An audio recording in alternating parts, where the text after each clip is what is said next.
Before handing over captured German submarines to the Soviets, the Allies quietly destroyed their most dangerous secret. And almost no one alive today knows what was hidden beneath that paint. May 1945. The war is over.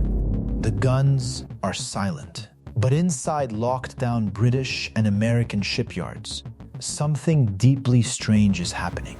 Hundreds of workers, round-the-clock shifts, armed guards at every entrance, and they're all doing the same thing, scraping the hulls of German U-boats, layer by layer, section by section, in total secrecy.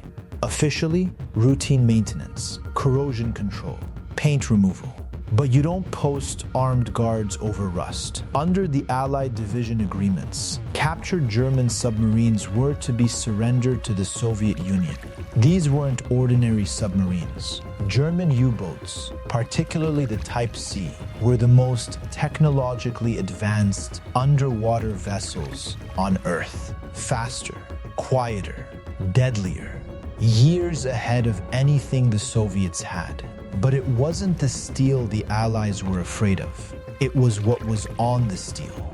Hidden beneath layers of ordinary paint was a substance called Alberich coating, named after a dwarf from Germanic mythology, a thief who stole gold and disappeared into darkness. The name was deliberate. It was a rubber-like material, precisely engineered with thousands of microscopic air pockets embedded inside. When Soviet sonar waves hit a submarine coated in Alberich, instead of bouncing back and revealing the vessel's location, those waves were swallowed, absorbed, scattered, erased. The submarine simply vanished from screens. It was not paint, it was early stealth technology. And it worked. Western intelligence officers understood exactly what was at stake. The Cold War hadn't officially started, but in the back rooms of MI6 and the OSS, they already knew it was coming. If Stalin's Navy reverse-engineered Alberich coating, Soviet submarines could operate beneath the North Atlantic completely undetected.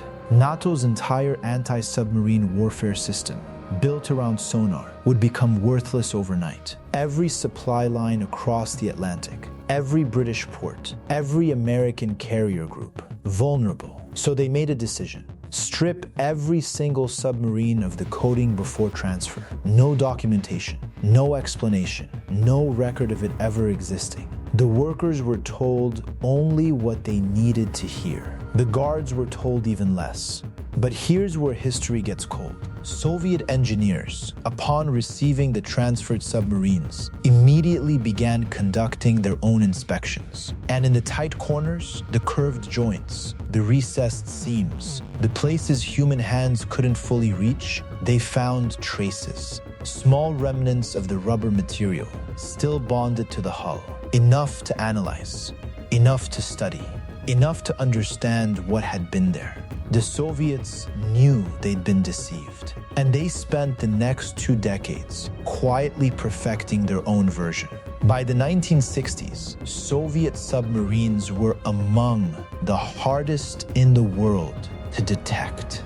The secret the Allies tried to bury had already escaped through the cracks. The last shots of World War II weren't fired. They were scraped off the hull of a submarine in a guarded shipyard by workers who didn't know what they were erasing.